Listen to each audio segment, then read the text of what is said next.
Hey, what's up guys? Welcome back to episode 4 of the Dodge Dart Custom Restoration.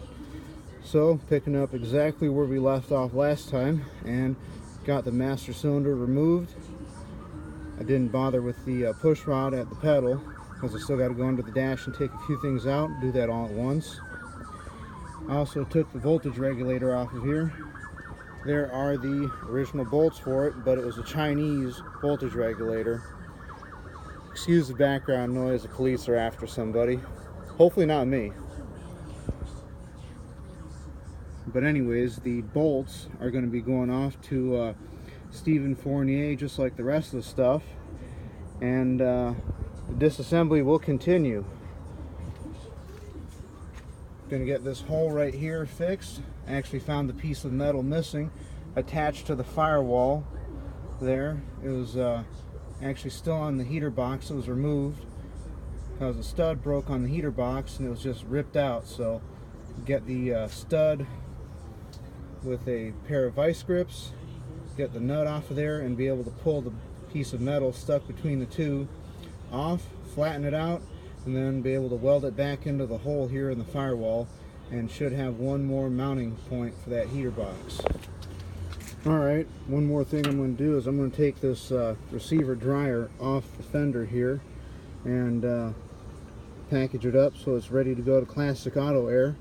I'm probably going to send the AC and heater box to them as well. The blower motor is going to be going off to Stephen Fournier, and it should look pretty good when it comes back.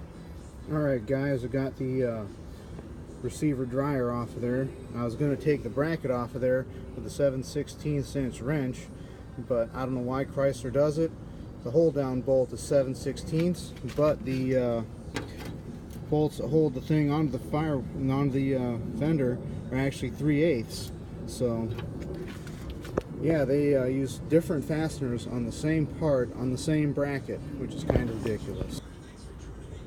So, turns out that this car was indeed involved in an accident, and when I bought this thing, the front end was taken off, but the previous owner said that this driver's side fender was blue. Then this door, I think I mentioned it before, was not original to the car because it has a crash bar inside it. And then, as we all know, this door right here was jammed, and there was some hidden damage in the jam there along the striker panel, and that was straightened out a little bit, but it still needs more work. The door might have some filler in it. The stripper that I applied to it last time is working and has been eating through the paint wonderfully. So move along back here, and there's more Bondo work on top of a really bad repair. And it looks like what they did is they cut the quarter panel at the top here near the body line, and they fudged it somehow, then just totally covered it with Bondo. So this car has been in an accident, and it was sideswiped, or they sideswiped somebody. Who knows what it was? It doesn't really matter anymore, but the damage is there and it's up to me to get it fixed. So a few more updates are, I've got a left-hand remote control mirror on the way from New York for this thing, so I'm gonna have to figure out how to drill a hole through the top of the inside door panel there for the little knob that controls the mirror. Then hopefully going to be going to Kansas here to pick up a trunk pan and replace that trunk pan with the spring through the floor. I've also got another tire at the tire shop, going to replace this one that's also been going flat. What I'm going to do is I'm going to take this one off. I'm going to put the one that's on the right rear currently in this position, and then put the new tire in the back, so that way I've got two new tires on the rear axle.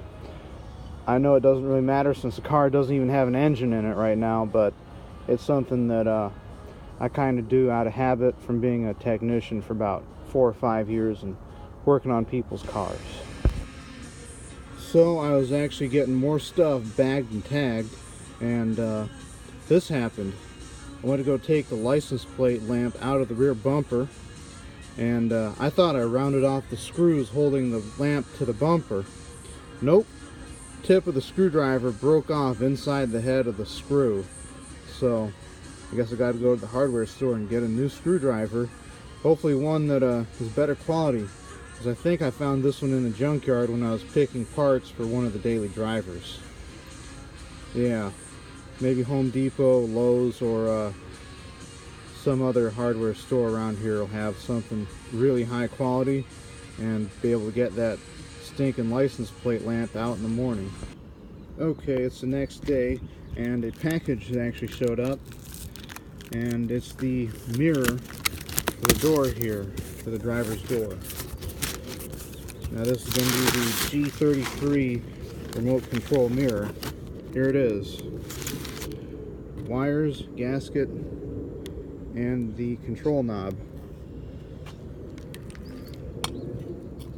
Yep, there it is. Looks like it's missing the trim ring, but luckily enough I have one of those already. Okay, got the mirror installed on the door temporarily with just one screw holding it on the back.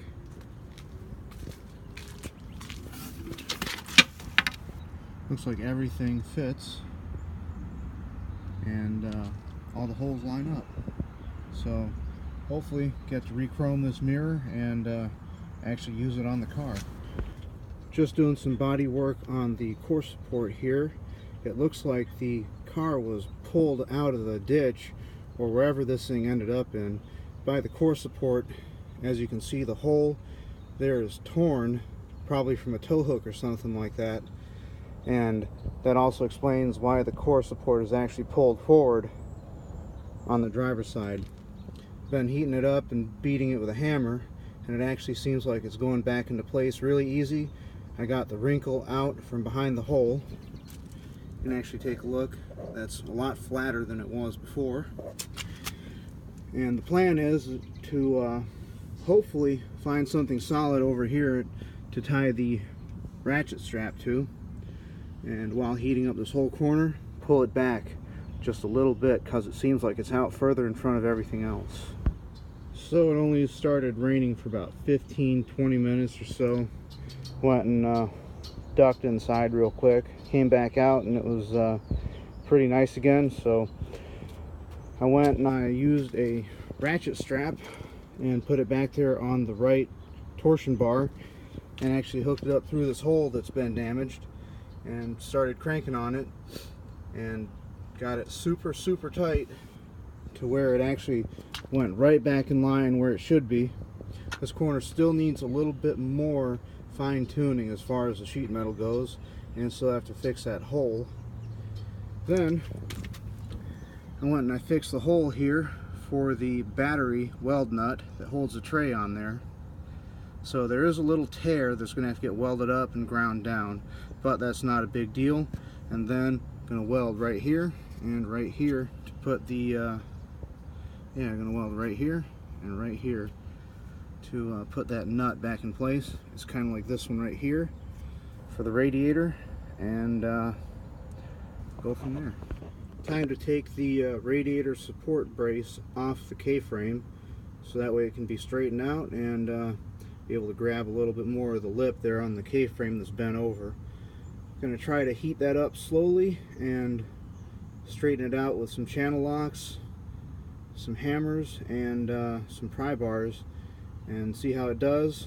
Then take it to the chassis shop up here that builds race cars once it's off the car, and have them straighten it out and put in a couple gussets in there by the steering box to make it stronger so it won't flex.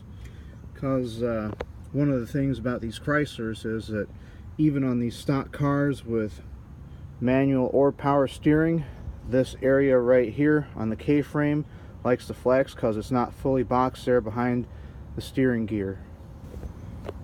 So the bolt here didn't want to play nice with the wrench, so vice grips win, and it's getting undone. It's going to fall off here. There we go.